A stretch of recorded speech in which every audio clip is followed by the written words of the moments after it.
Hi everyone, my name's Brian Conley and welcome to the Sarah O'Connell Show. That's Sarah, I'm Brian. This is the show. Oh yeah.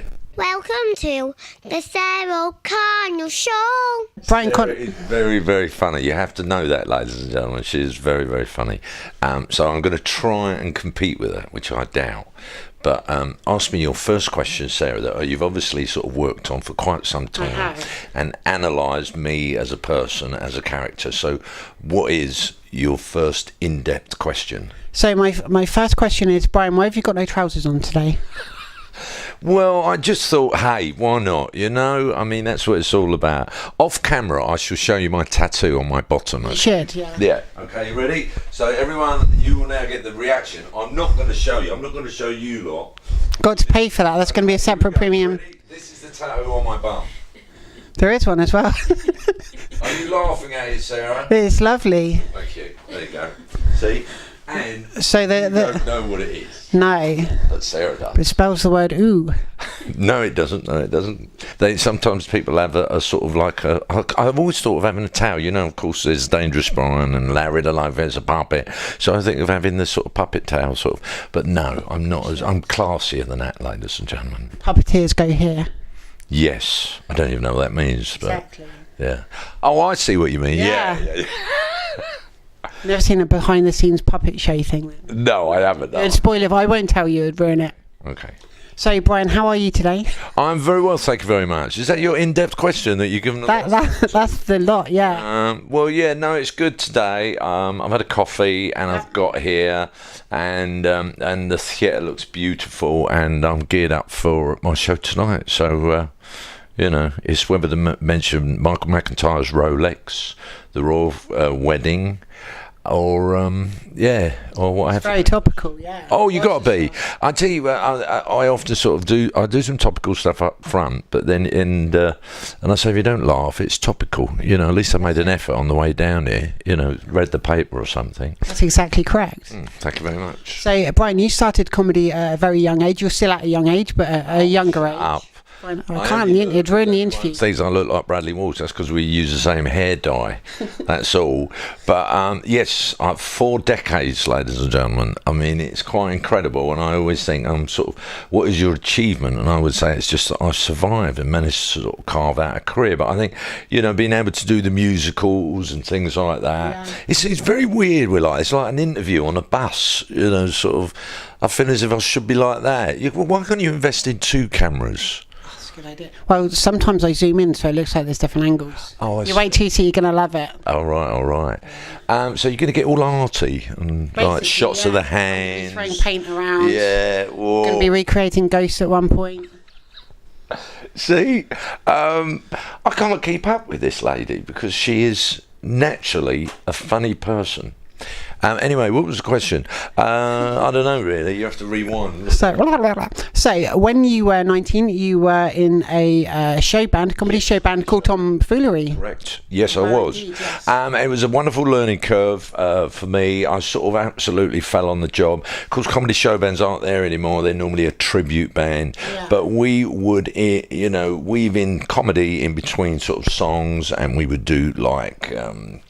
bit of Grease, John Travolta, Olivia Newton-John, sort of comedy bits in there, and then what was nice, of course, I would come on and do various impressions at the time, and of course we'd done the clubs, so I got to learn how to grab an audience. You know, this was so many. You can't do that now. No. Very importantly, yes, of course. Different time. Yes, but I would grab them and I would take them on this journey, and you had to learn that because there was a lot of distractions, you know, with the bar being open and things like that. So you know, it sort of put me in good stead for, you know, actually not my theatre show, but corporate work. You know, when you're doing corporate entertainment, you know, they can be hard, but they're a necessary evil. Exactly. So in 1982. You were on... Born. Sure, well, I'll go with that. So I wasn't born, and... I've got fillings older than you, you know that. I've got underpants older than you. Still wearing them. I told you I can't keep up with her. After that, you were on a show called Make Me Laugh. Oh my God, yes. The research level I've gone through. I know, you've been on Wikipedia, haven't you? Read all of it. Oh. Took me ages to get to you. It's a good thing your name starts with a B. I know. I bet you started reading Billy Conley. I did, yeah. Oh no. Yes, I did. I was Make Me Laugh, which was a very weird programme where the British public would sit in a chair and you had 1 minute to make them laugh, and if you succeeded, of course they didn't win their prize. So it was really tough and a horrible gig, but it was my first telly. Yeah, and many years ago with Bernie Winters. Do you remember? That's all I can do, Bernie Winters. So there was a lady in the audience that kind of refused to. She wasn't really laughing at all, was she? Sorry, no, that's because Bradley Walsh was on. When I went on, she was very, very happy and jolly. But no, I mean, that's what you... I mean, they were obviously going to win a prize, so it was really difficult to make them laugh. And of course, there's nothing worse than being on the telly and being sort of introduced as a comedy entertainer and then not making the person.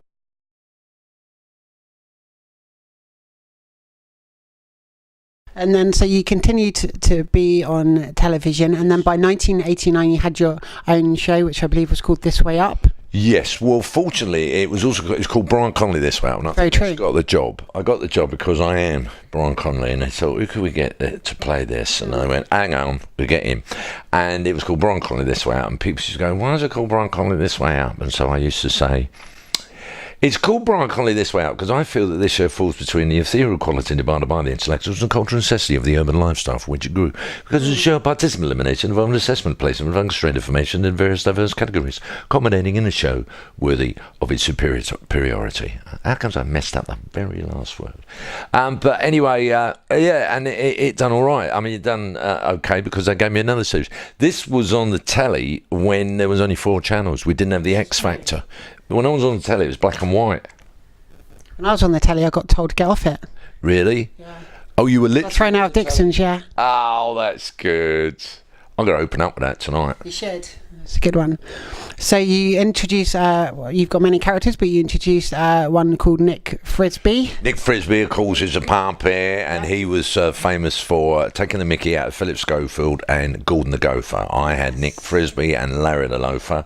Nick Frisby hates kids. He was in a fag on drink, womanizer. And he had this puppet, and... it was never planned, this catchphrase of mine, it's a puppet, but it just came about because the audience kept going, oh, every time I hit it and put jump leads on it or just put it in a blimmin' food mixer blender, because I was always upset that Larry used to get far more attention than me. All the kids would send him little letters and that really upset me. And it just sort of came about, me going, it's a puppet. And my favourite one was when I even opened up the front and you saw the puppeteer sitting there. And then I closed it and then I hit the puppet and they still went, and I go, you've just seen the bloke. You've just seen the bloke. It's not real, But who would have guessed? And then suddenly my brother's at a football match and... a squirrel ran across the pitch and everyone shouted, it's a puppet. And then I thought, and my brother rang me out and said, Shan, it's a puppet. I went, I better carry on doing this. The thing is when you're playing like Fagin in Oliver for Sir Cameron McIntosh and you've spent like nearly an hour being made up, and as soon as you walk out, people just go, it's a puppet, and you're going, oh, God. Can't escape it. No. And even, when my child was born, I go, is it all right? It just popped out. I mean, is it okay? And of course, you're really anxious, and the nurse went, it's a puppet. Oh, no. I was once in mother care. Oh, for name dropping. Oh, no, and there was a stand with puppets. Yeah. And I put one on, and I was looking at it to buy my daughter, and someone walked by and went, it's a puppet. And that's probably the only time in my whole life where it's actually been in the right context. Yeah. And I'm very old. You're not at all. Oh, shut up. I'm getting paid for this. Yeah. All right. Just in kindness. Okay. Is that why you say I'm not that old? Because that was it. That was your payment. If you were a bit more cheeky, I would have said, I need money. Yeah. Well, you can say you need money. That's fine. Will I get any? This is like a plea. This is a plea for just £2 a month. You can. Oh yeah, you can help Brian Conley. Yeah, I quite like that. And Sarah, yeah, wouldn't it be lovely? Just send us £2 a month so that it'll stop me being out there. Don't we? We get loads of money. Oh, I don't like it. It's £2. We might be able to retire after this. This is incredible. Do you think so? Yeah. Yeah, but how much money would you need to retire? About £5. Oh, right, I'll need £8. £8 put together. Oh, yeah. Then we can go on holiday. Teamwork. We can go on holiday. It's good. Fantastic. Especially if we save the coupons in the newspaper. Oh, now we're talking. I know. We're on a roll. We are. Yeah. Cut to me hands. I'll do that. I'm going to get loads of shots of your hands and put them in here. So in 1992, in many ways, a prequel to the Sarah O'Connell show, you had a show called The Brian Conley Show, believe it or not. I know. I know.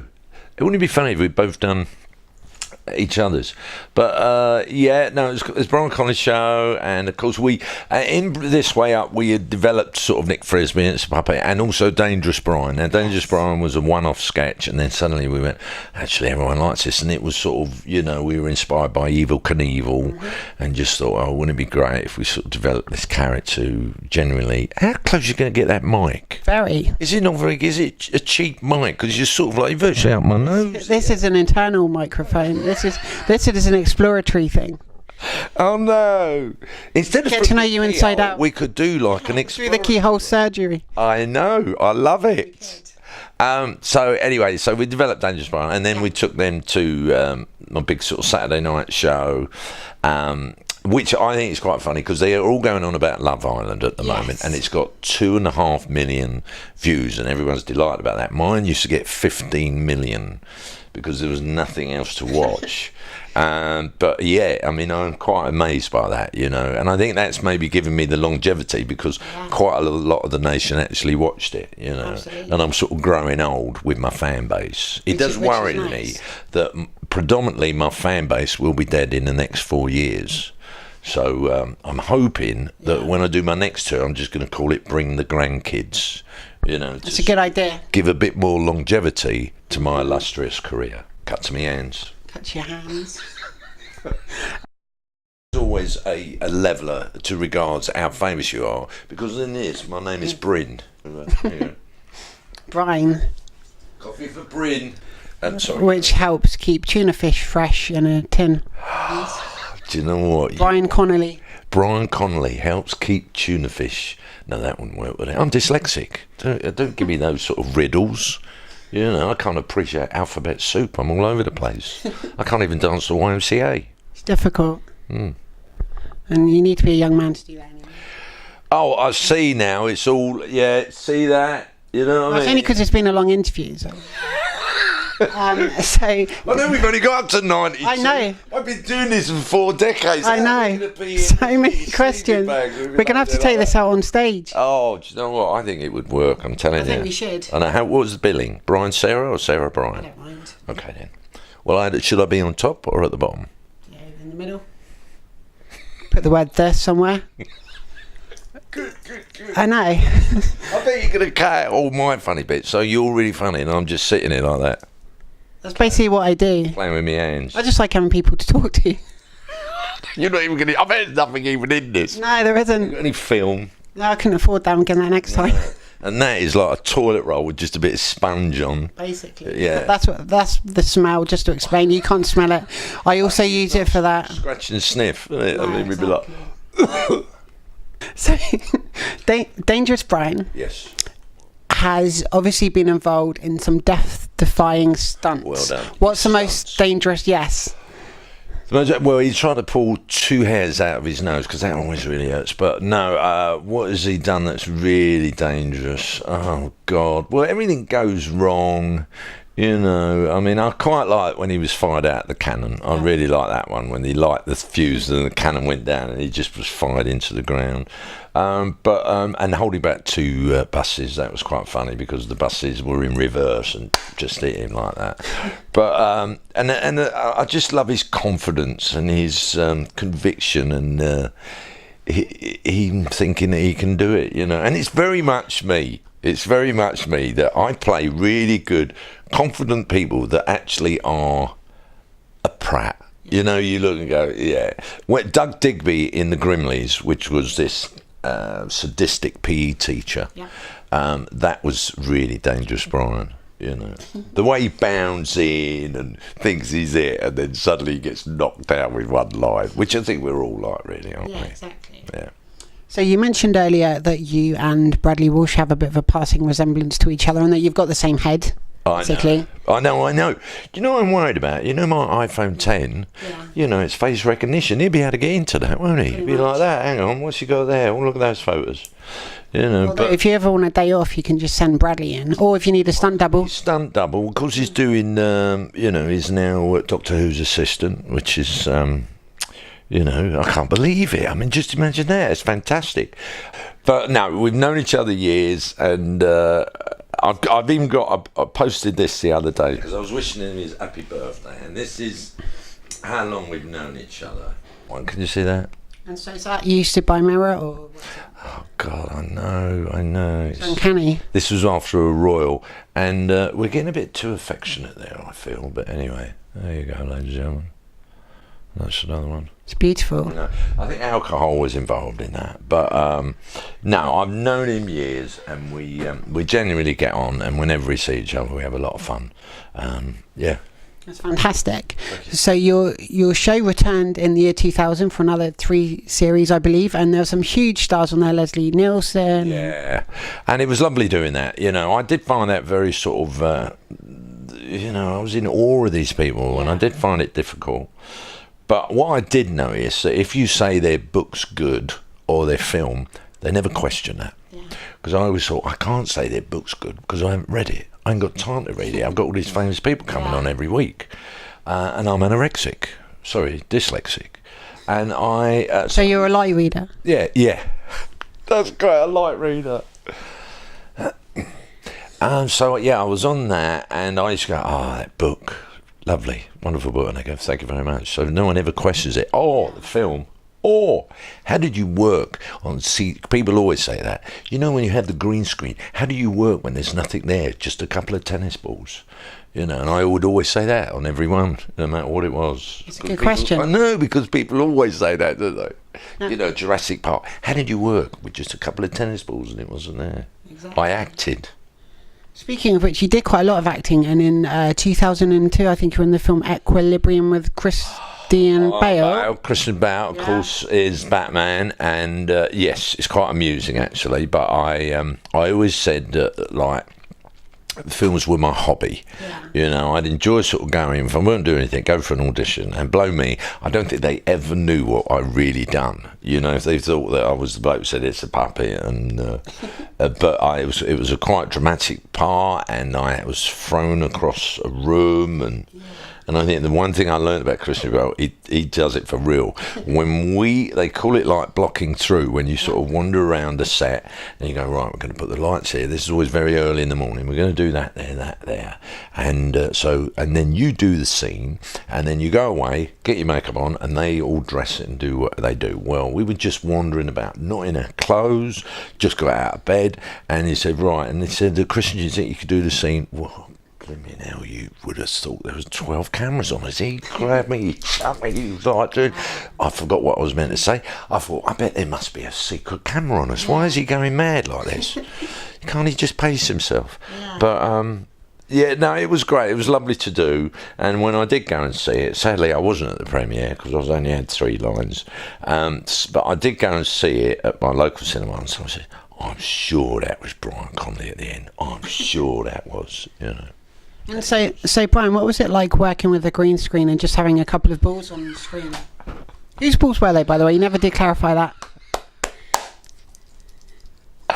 Oh dear, this is all ad-libbing. I want you to know that, ladies and gentlemen. People pay good money for this. I know. Hopefully. I know. Oh, it's amazing, Sarah. Can you just do the ad-libs I've written for you? Yep, absolutely. Thank you. So, Brian, your book's really good, and... Well, thank you very much. Have you read it? Yeah, I have. Yeah, don't ask me anything about it. All right then. I love the photo on the front. Thank you. The crayon kept sort of, it smudges. You know. And the lines of the barcode beautiful. Oh, thank you very much. You're welcome. Incidentally, the live show you did in 1996. Have a guess at how much the DVD is selling for on Amazon. God, I don't know. £1, £3. I'll tell you quickly. $37.99. I'm not even joking. We wouldn't even pay that to see me. My God, $37.99. Is it signed? I don't know. I bet it is. I don't know if there's someone in the corner doing sign language. I mean, they are selling it on video. I mean, no one's got a video. What's that all about, you know? But I've got a DVD. It should be on a dongle, shouldn't it? Have you got anything on a dongle? There are some things plugged into my PC at the moment. There's a Wi-Fi thing that enables it, which is good. I don't It's the kind of know thing what you... it is. It's really I good. just got into texting, predictive texting. What's that all about? I don't know, but it always gets it wrong. It's not very good at guessing. Oh, I know. My wife, I mean, I sent a floaty text, and when I got home, she shaved her granny. Really? Outrageous. God, must have taken a while. Unless she ironed her first, I suppose. So, Brian, after that, you kind of went away from telly for a bit because you're attracted to the stage, and you did loads of fantastic musicals, incidentally, several of which I've seen. So, truthfully, I've seen them. So, Hairspray, Chitty Chitty Bang Bang. I saw you in Cinderella. Amazing pantomime, really good. Thank you. No, I really enjoy. I love being live, and I love doing Hairspray. And why? Because it's such a wonderful part. And very different. I was more nervous doing that than anything else I've ever done, because I thought, I have no idea. I can't fall back on anything, you know. I'm playing this very large lady from Baltimore, and I was very well directed, and when I was doing it, they said, you got to remember that you are a mum. You're a mum. And I just love doing it. You know, it was a wonderful, and it's a great show, full of energy. Yeah, it really you is. know, It's you a really, pack. I know. Yeah. And you just come out sort of just on a high, and when you're in it every day, I mean, it's lovely to get to work with all those wonderful people. Exactly. You know, my daughter wanted to be is interested in being in musical theatre and that, but she's. I said to her, she'd be a good comedy actress, because I said there are so many incredible dancers, you know, and you can't compete with that, you know. Absolutely. Now, another show I saw you in was Barnum, which is, of course, based on the life of P.T. Barnum, and you learned to tightrope, if I remember that. Yes, you're right. Yeah, I did. It took me a year. Wow. And basically, I had a year before I'd done it, and it didn't take me a year, but I used to go twice a week. And, you know, I was in my 50s, and I meant to say, really? You meant to go, so we'd do that as a cut. So, you know, I was in my 50s. You're joking me. Cut to the hands.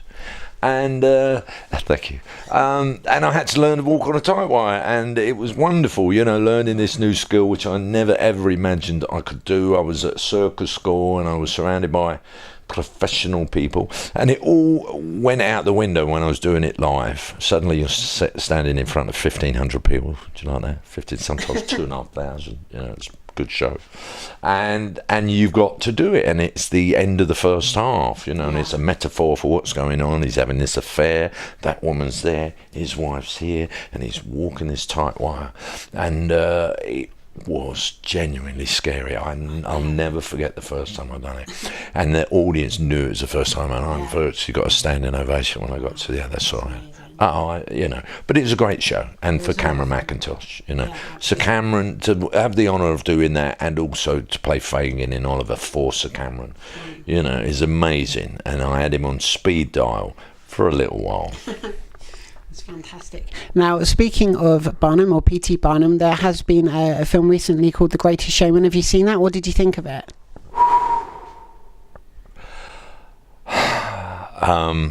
Some of the songs are nice. Yeah. I didn't like the way it went very American at the end, and this wonderful career that this man had, and then within this show, there, Barnum, he gives it everything to Zac Efron. Yeah. And because he wants to spend more time with the kids, and the final shot is him watching his kids doing a ballet show. And I think, no. And also, have you seen it? Yeah. I've seen the kids, they don't grow up. From the moment it starts, you've got these little kids. Barnum goes off, does this amazing career, does this, does that, and it comes out and the kids are still little. But to be fair, you still look exactly the same age too, so you can't criticise them for that. That is very good. Can we finish it on that? We can, but then we need to do more. Okay, all right then. I'll just go back to it, it'll be fine. Yeah, remember it, make a note of that. Exactly, I will. So after that, you were on Strictly, I think, for 6 weeks. Yes, I was quite surprised. Of course, the first week you don't get voted off anyway, but then, I had 6 weeks of that. Got to work with all the professional dancers, Gorka, Giovanni, Pepperoni, Salami, Karaoke, Karate, all lovely people.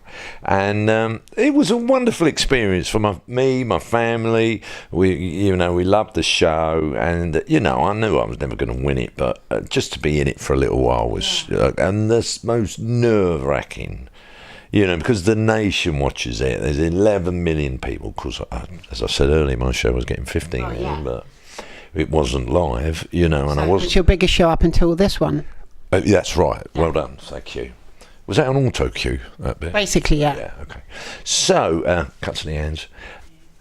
Yes, it's the best known laxative in show business. When you're standing there in front of 11 million people, totally out of your comfort zone, you've only had about 4 days to learn it, because you have to go and do that show with Zoe Boy, It Takes Two. You have to go and do your VT.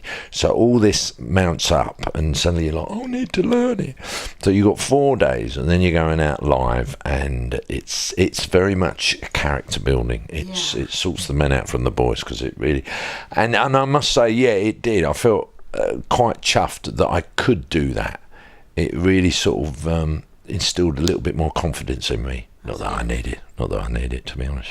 But you've always been a fantastic performer, and you did some dancing in your performances, didn't you? Yeah, well, that's it. I mean, I've been in musicals, things like that, so I've had to dance, but I've had 6 weeks to learn it, or 3 months in one particular show. So, and I always assumed, I'll be all right, I can move a bit, but there's so much more to it. On stage I move, but of course, with this there's so much more, there's so much more discipline to it, and the turnaround. But I got to meet some great people, and we really did all gel, because it is so nerve-wracking, and everyone, the supportiveness of everybody, and everyone is terrified, so you really do come together as a team, which I didn't imagine that. I've always been on nodding terms with people, and all right, good luck tonight, but that, because it was terrifying, and you'd watch those dancers perform, and you knew that you was going to go on next, and you're like... and of course, what do they do? You're going out live to nation, they stick you up there with Claudia. The last thing you want to do is be standing up. You want to be in a room, rehearsing until you go out. But no, that's not a part of the luxury of being on Strictly. You don't say Strictly Come Dancing. When you're on it, you just go, just Strictly. Or sometimes just, put your mind in it, go. Exactly. So what was your favourite performance from the show? The Jive, which is the one I got voted off on. I loved that one. I thought we were really good on that. It was just fun, and I loved my partner Amy, who was of course last year the current Latin American British world champion. Amazing. And of course I got to work with her, and I've got a few moves now. We went to a wedding recently. I grabbed the wife, started doing a little bit, and just being appreciative of how much work goes into it. Someone like Amy, to be a world champion of a particular dance, it's so much dedication and so much money involved, in sorting out your travel, because none of that's taken care of. Your costumes are all about 10 grand each, those wonderful sequin numbers, and your fitness, and in the gym every day. So it's a massive investment on the chance that you'll win. Yeah, on that. I mean, with us, no. I haven't really, unless it's sort of like, I haven't got that killer sort of competitiveness. I've never really had that. I just enjoy what I do, but I'm not one of those that go, right, I think that would mess me up. Which is a good thing that our shows are in different eras, really, or we might have competed. I agree. Although my cameras were much bigger than this. Well, so mine... You got a little one. Yeah, I know, but if you get closer to it, it gets bigger. It's perspective. Oh, yeah. It's actually 3 miles away. There you go. I got a bit of sleep in my eyes. Anyway, it's not the cameras, it's what you do with them. And so, speaking of which, you're back on our tellies at the minute with a new show called By Now on Channel 4, which I love. Oh, did you? Yeah, Thank you very really much. like it. Yeah, it's a nice little idea, and it went really well. And fingers crossed, we're going to do some more. Yes. And I do like the fact that on one particular episode, this lovely lady, the retailers gave her £250,000, which was amazing for this particular sort of spongy thing you put in a shoe to relieve, your foot. Oh, I was trying to get all deep then and use big words, but I'm rubbish. But all right, corrugated iron. Just throw that in as a big word. Thank you. Not like your camera. Doesn't need to be. Okay, it does. It needs to be big to get my head in it. I can zoom in. All right. Yeah. But no, it went really well, and I was really pleased with it, and it's a lovely, fun show, and fingers crossed we get to do some more. So, I'm lucky. I really have been doing this for so long, and I've counted myself so lucky that I've been able to do it for so long, and to do something that I love. And that's it, making people laugh. It's such a wonderful job, because you'll be in a kitchen and there'll be a couple of people there and you make them laugh. Just imagine going out there, and I think it's such an honour when they pay, when they all have put their money where their mouth is, and they come, and it's an obligation to make sure you lot are going to have a good night. And I have to say, we've done this tour, and not on one occasion have they not stood at the end. I'm not going to even do a joke about that, because I'm chuffed with that, and I think the way the show is structured and what I'm doing, it took me many years to get the right way of doing it, and it's geared up for them to hopefully go potty at the end. And I mean the toilet? Yeah, potty. Yeah, you're showing your age. No one has a potty. Who uses a potty? Your audience. Right. Yeah. So speaking of which, your current tour is still the greatest entertainer in your price range? Yeah, well I am. I work very cheaply. Yes, it's I thought I'd just do something. I wanted to call it Brian Conley's third farewell tour to date, but I might do that for the next time. I also wanted to call it one time, but I think it's too pro-y, and it's Brian. Oh no, that's my phone. I bet there's someone famous ringing me. Oh, it's my management. Oh. Hi. Hi, Brian, it's Catherine. Hi, Kath. How are you doing? I'm good, and I'm on the telly. I'm recording something right now with a lovely lady called Sarah, and we're on camera. And I know it's a huge contract you want to talk to me about, but if you can tell Tom Cruise I'm busy, I'm talking to Sarah, and her camera's apparently bigger. But I will pass that on. all right, but I will talk to you later. See you now. Bye. Were you worried someone's going to phone up and say the real Sarah O'Connell's outside ready for the interview? Oh, can you imagine that? Oh, God, blimey. Can you Happens imagine? all the time. Yeah, and I've just sat here for like an hour. We've been doing this for ages. It always happens. People enjoy them so much. I have to say, you're very good at your job. She is. Sarah is really good at her job. And I really do hope that, I think we're all going to know you. I think it's just a very small, minimal amount of time before it goes through the roof. Because I'm not joking, you're good at what you do. That's very kind of you to say, thank you. I haven't done many of these, but, this one's been... This is your first one, but you've enjoyed it. I have. Yeah, good. I mean, is this for the telly, or is this for... Just for me. It's just all right. Yeah. This is the reason that camera's for us. That's a security camera. But the reason I stood on that telly was to get the security camera from Dixon's. Oh. So it's good to tie everything together at the end, isn't it? I like that. Yeah. And then they can't escape. Yes, and back ref. Yeah, exactly. Back ref all the time, and that way you've got to watch the whole entirety to get any sort of idea of what we've actually been doing. Exactly. You don't even know. I've got no idea. No. I didn't even write any questions down.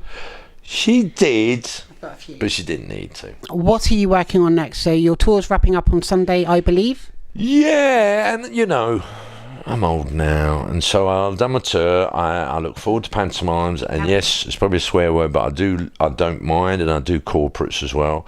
But no, I have to say, I'm very keen on just enjoying it as well, and tidying up. I like tidying up. Yeah. It's very weird. I like I've got a few projects when I'm finished. I'm going to sort out my garage. Good. I'm going to hire a skip, much to the annoyance of my family, because they hate it when I get a skip, because they know I'm going to start chucking stuff out. Yeah. And I'm going to sort out the garden, because there's a couple of patches where there's no grass, so I've got some grass. Yeah, so I'm going to get some grass stuff. And what else I'm going to do? I'm going to change the lights in the snooker room. I know. I thought you were going to say ceiling. Well, no, yeah, it is in the ceiling, but it's obviously in my snooker room, which is in E-wing. Oh, very nice. Got lovely jackets there, nice padding. Yeah. It's a true story. I need that. So, have you got any messages for the millions of people watching the Sarah O'Connell Show, and of course all your fans around the world?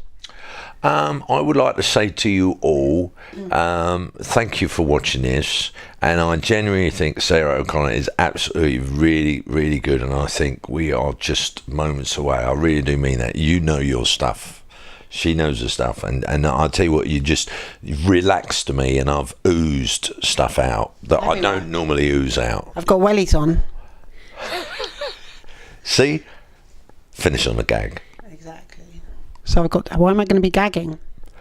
Just walk away now. So Funny, she's there, she's got them. Doesn't stop. This is why I need to have a camera in front of me, because otherwise I'm just doing it at no one. I know. So, Brian Conley, thank you so much, not only for a lifetime of entertainment, but for coming on my show today. It's an absolute pleasure. I think it's a great show. I've watched some of the other little... Is it blogs? Is that what they call it? Well, videos, yeah. Yeah, yeah. So I've watched them, and I'm a huge fan, and I consider it a big honour to actually be here, because I think what it's done is sort of up my profile and give me a bit of cred, because although my fan base won't be watching this, you know, I mean, people often tweet me and say how good it is, but my fan base just write me postcards, you know, which is a worry. It's nice to get them though, it's exciting. Yeah, now and again, and that's why I didn't win Strictly, because people weren't, my fan base was sending in cards and carrier pigeons, and... In about a year's time you're going to get a flood of votes. So Go, yeah, I could have won this, I could have won it. I make myself laugh at my own jokes, that's how good I am. it's the best way. I know. So thank you to everybody watching at home. Be sure to share, subscribe, give this video a big thumbs up, and I'll see you all again soon for another episode of the Sarah O'Connell Show. Bye. Bye-bye, everyone. Thank you so much. Weren't you waving? All right. Do we wave together? Yeah, let's do it. Synchronise it. Let's go. Yeah, let's go. Yeah. Like my Like Rolex. royalty. Oh, it's a nice Rolex. I nicked that off Michael McIntyre. Did you really? Nah, it's a wind up. Aye. Yeah. Thank you so much. That was amazing. It was good fun, wasn't it? I really I enjoyed that. it. We gelled, Sarah. We really did. We And did, that's yeah.